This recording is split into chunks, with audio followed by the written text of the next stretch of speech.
Hello, adventurers. Welcome to the show projected straight to the ear canals of your souls, held onto by the river that is your streaming unconscious. I am, of course, Obron the Dreaming, bringing you stories curated from beyond the cosmos and between the veils of this reality and the next. Should this be the first time you're tuning in, I welcome you and hope you'll listen once more in the future.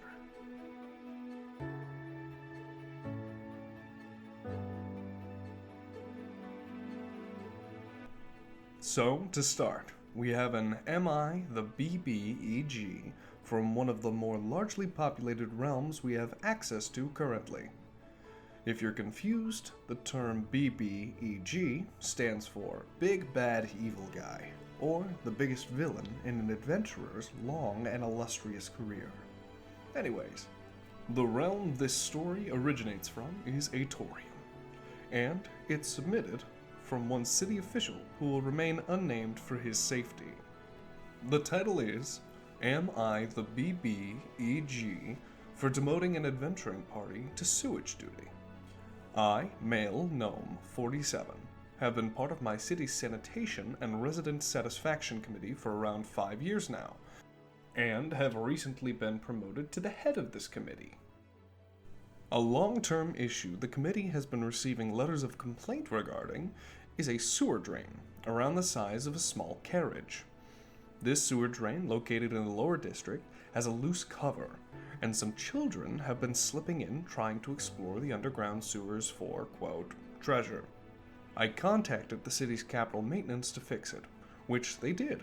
However, it was reopened, and now they insist it falls under sanitation's purview.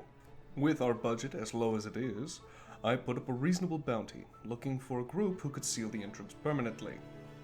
Alright, now my first thought.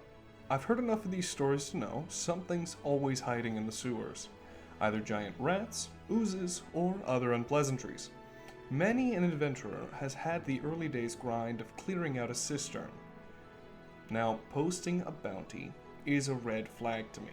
Looking for uncertified contractors is the bread and butter of cheapskates trying to skirt the rules. But we'll see where this goes. Almost the next morning, I was approached by what could only be described as a band of brigands.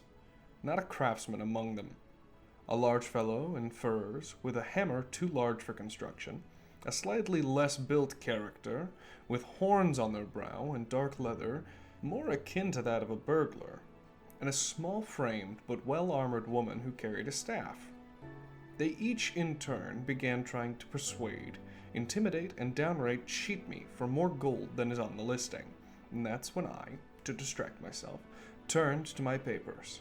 Finding an unopened letter, only 4 days old, from a worried mother, explaining she had last heard her boy had gone down into the sewers on a dare and hadn't yet returned.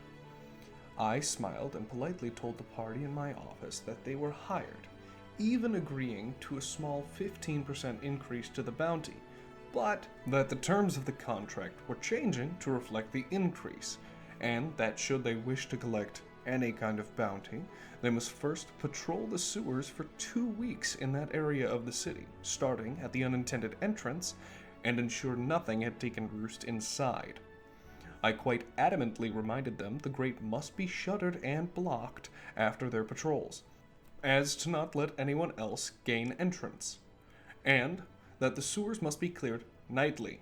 The party begrudgingly agreed, and I gave them the first fourth of their pay. Alright, now this is clearly a low-faith first payment. The first half is usually up front, the second is on completion. I understand being frugal, but this is just sketchy on his part. Not to mention, now there's a missing kid involved, so it's way more serious. But let's go on. 2 days and nights go by without update, though the letters have stopped coming in, so I assume the patrols at least succeeded in scaring off the local youth.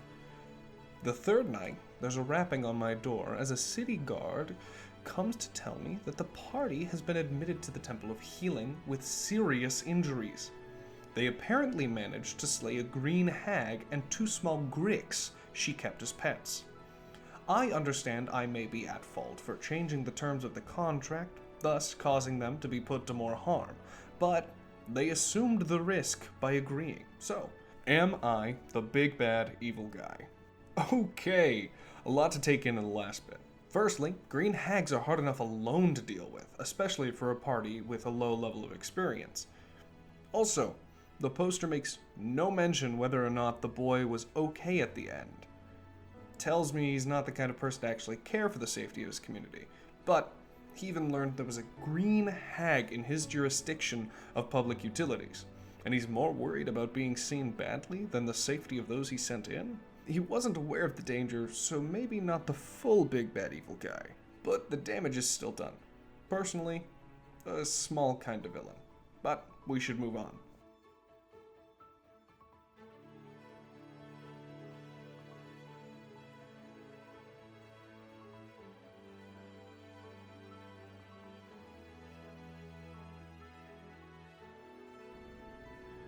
Now, we've got a new segment since we've changed pantheons. Some of the other gods listening in want to hear more of the day-to-day lives of various mortals. So, with that in mind, we'll be starting an advice column for those wishing to entreat higher power for not so much magical, but more personal matters. Our first segment is from a young woman asking for relationship advice. I, 24 female fighter, have been with my partner, 25 female paladin, for almost 3 years now, and things have gone really well up until now, as she's recently taken up a new oath. She, however, won't share with me what kind of oath she's taken up. Every time I ask, she looks uncomfortable, saying it's too personal, and that I wouldn't understand. How can I find out what her oath is while respecting her privacy as her partner? I'm concerned for her safety. For starters, paladins can be stoic at times, but seeing as you're her partner and you've been together for 3 years, I can understand your concern. Now, the partner of the paladin has actually talked to some of their party members about this issue, as they wanted some perspective. The rogue commented, "I don't know why Bucket Helm's being so secretive about it with you. They don't even keep their coin purse that close to their chest. Seriously, they should just spit it out already." Well, that was concerningly brash, but the comment about the coin purse isn't exactly a one-to-one comparison, as oaths aren't currency to spend. The warlock has a surprising litigious take on the situation, stating, "Well, I don't know the terms of their oath, but if it's like my pact, there's a non-disclosure clause. If I give any actionable information out, I risk losing an amount of the power given. Part of her oath might be about keeping the term or nature secret." There could be something to that. Oaths are interesting in that technically they don't have to be to any deity or higher power. They're unlike pacts warlocks take in that way. They do hold significance to the person who swears their oath and hold a power of their own, like a promise, if that promise could give you the power to heal and conjure empowering auras, and when you break an oath, it brings out an entirely different power. Either way, it's important to respect your partner's boundaries. If you're worried they've made a choice that endangers you or your party, be sure to communicate to them how their oath is impacting you. If you really can't keep yourself from stepping over this boundary, for one, understand the nature of your relationship will change. And for two, the oath does have to be kept as a record by whichever oathkeeper swore them in. That, I think, is all we can offer at this time. I will hope for updates in the future.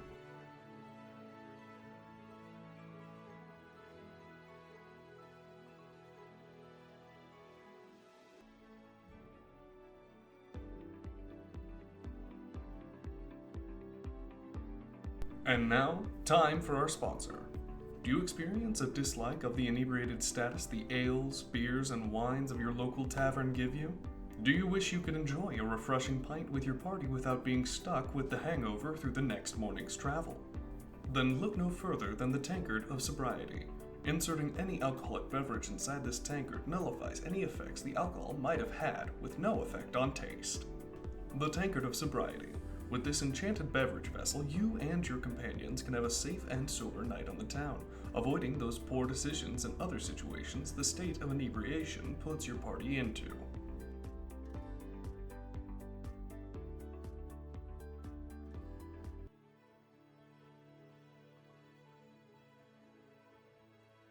Our next story comes from a shopkeep who has met a few odd characters, And like the thousands of others across the cosmos, his thoughts find us here so he can share his feelings with anonymity. He is, however, a frequent dreamer, so we may be hearing from him again sometime soon. I, Halfling Male 58, have run a small shop that has been in my family for generations, starting when I was just a young boy of about 15. It's a small corner store that has a small selection of almost anything that a traveler might need, and I get slow but steady business as the townspeople here aren't often in need of much travel gear. Recently, however, there's been a small uptick in people coming through with some oddly specific requests, one group of which has become regulars, though I'm getting ahead of myself. I should start with the first time they've visited my shop. Now, I know the life of adventure can be as alluring as it is taxing, but how these adventurers are behaving is going to change the direction of this story greatly. Let's read on. The first of the party to come in was this careful-looking woman in a chain shirt. I heard her come in before I saw her browsing the aisles.